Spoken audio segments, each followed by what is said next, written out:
mau dia ditendang di jalanan, mau cuman pakai kolor, mau nanti dia harus sampai bugil, tiap kali nongol yang ada malah masalah, dan jarang sekali muncul dengan momen-momen yang heroik. Kita bisa melihat bahwa Madao diciptakan dengan begitu banyak pesan-pesan yang begitu indah oleh si Gorilla Sensei. この番組はご覧のスポンサーの提供でお送りします。 Oke, saya Minasan, saya datang kembali di Speak. Jadi kali ini kita akan kembali ngebahas seri kesayanganku, seri kebanggaanku, yaitu Gintama, yang mana sebenarnya aku sudah berencana ngelanjutin dongenginnya. Tapi kali ini aku akan ngebahas seri kesayanganku ini, dan ini berasal dari sebuah request yang aku rasa sebagai tantangan juga nih. Itu ada dari Dede Syarial yang minta untuk ngebahas Shimarude Damena Osan, alias si pengangguran sejati, alias sang dewa kardus, alias Hasegawa Taizo. Ini tantangan besar gitu ya, karena kita akan menganalisis, kita akan membedah sebuah karakter sampingan yang literally sampingan, ya kadang muncul dan punya peran penting gitu ya, tapi dia tuh kan pengangguran, gelandangan, tiap kali nongol yang ada malah masalah, dan jarang sekali muncul dengan momen-momen yang heroik. Tapi setelah aku coba telusuri ulang, aku nonton beberapa episode yang ada dia, aku coba cari pendapat orang-orang, aku riset sedemikian rupa, aku menemukan bahwa Hasegawa Taizo, si Madao ini adalah sebuah karakter yang diciptakan dengan cukup indah oleh si Gorilla Sensei. Dan itu akan aku sharingkan ke kalian menjadi renungan kita bersama. Silahkan di like, share, subscribe kalau ingin bahasan kali ini. Jangan lupa di follow Instagram Minasan Speak. Sebagai som cinta anime, sebagai som otaku, pecinta Gintama, mari kita sama berbagi pendapat. Tapi ingat, jangan sampai berdebat, cukup berani sebagai penikmat dalam sesi diskusi hangat.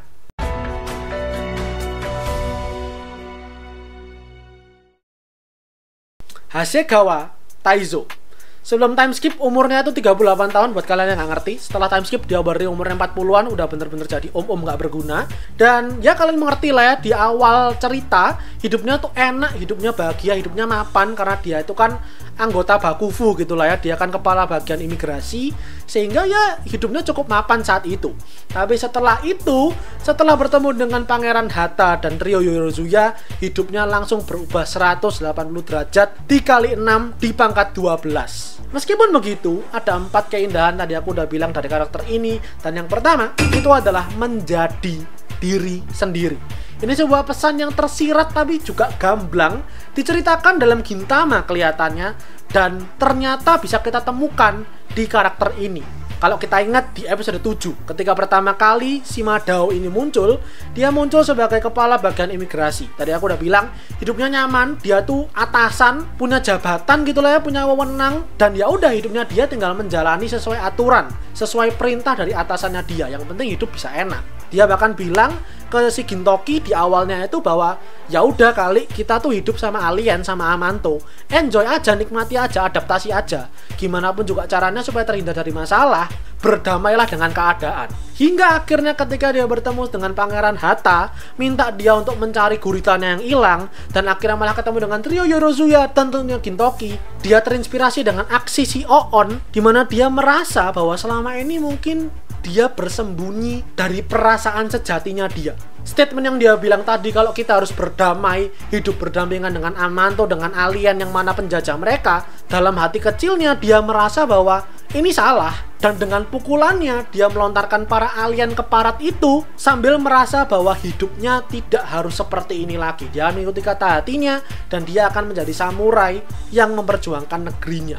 Meskipun ya akhirnya malah jadi pengangguran. Yang kedua, itu adalah membuang gengsi sebagai seorang pria lah ya. Pasti nanti kalau kalian sudah menikah, sebagai seorang kepala rumah tangga, sebagai seorang suami, seorang ayah, bahkan mungkin sekarang kalau di tongkrongan, di sekolah, sebagai seorang cowok pasti punya yang namanya pride. Tapi ada kalanya itu harus kita lepaskan, kita tinggalkan demi orang-orang yang kita sayang. Dan itulah yang dilakukan oleh si Madao. Mau dia ditendang di jalanan, mau cuman pakai kolor, mau nanti dia harus sampai bugil, dia akan berjuang gimana pun caranya memperbaiki hidupnya. Meskipun caranya salah sih, lewat judi sih ya, tapi dia mau berjuang kok untuk memperbaiki hidupnya, meskipun harus malu di depan banyak orang demi istri tercintanya, yaitu Hatsu. Madao mengajarkan kita untuk kadang kala perlu melepaskan gengsi kita.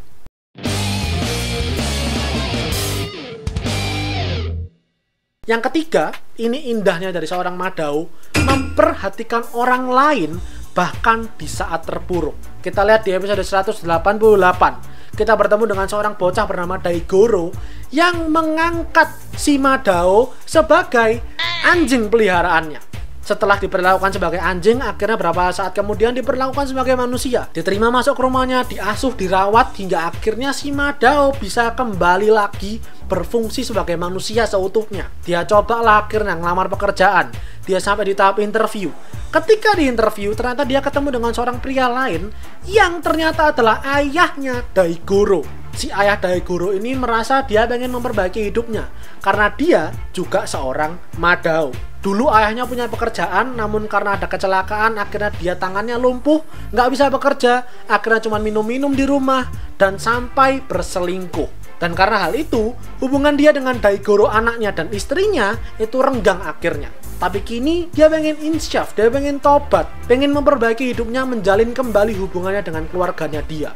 Dan karena si Hasegawa Taizo ini mengerti kalau orang di sebelahnya, pria di sebelahnya ini adalah ayahnya Daigoro, yang dicari-cari sama Daigoro, yang pengen memperbaiki hidupnya, maka dia dengan rela, dengan sukacita, dengan sengaja menggagalkan dirinya ketika interview supaya ayahnya Daigoro lah yang dipilih. Dia mengorbankan kepentingan dirinya sendiri ketika dia punya kesempatan kok untuk bisa memperbaiki hidupnya.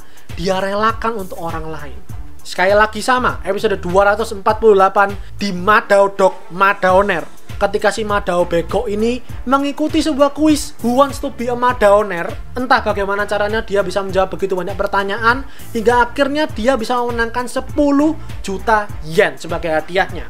Tapi duit 10 juta yen bukan dipakai untuk diri sendiri, dia berikan untuk keluarga Chiharu. Chiharu sendiri adalah seorang gadis yang barusan aja nih menemani dia, menjadi teman si Madao ini. Chiharu menceritakan bahwa dia tuh tinggal sendirian bersama ibunya dalam keadaan yang miskin dan ditinggal sama ayahnya karena ayahnya punya segudang hutang. Hingga akhirnya suatu hari, ibunya Chiharu dan Chiharu sendiri jatuh sakit bahkan sampai masuk rumah sakit. Dan di saat itu, Madao bertemu dengan ayahnya dari Chiharu ini. Ayahnya Chiharu bilang, dia nggak berani pulang dulu nih sebelum melunasi utang-utangnya. Tapi Madao di situ marah, dia bilang, kamu harusnya sadar bahwa duit tuh bukan segala-galanya. Kamu masih punya keluarga, sayangi keluarga kamu, meskipun kamu miskin, gak apa-apa. Itulah yang dia bilang dengan sok kerennya itu. Dan akhirnya ketika dia punya kesempatan dapat duit 10 juta yen, dia bisa memperbaiki hidupnya. Dalam seketika jadi orang kaya baru, jadi miliarder, bisa. Tapi dia berikan untuk melunasi utang-utangnya ayahnya si Chiharu ini.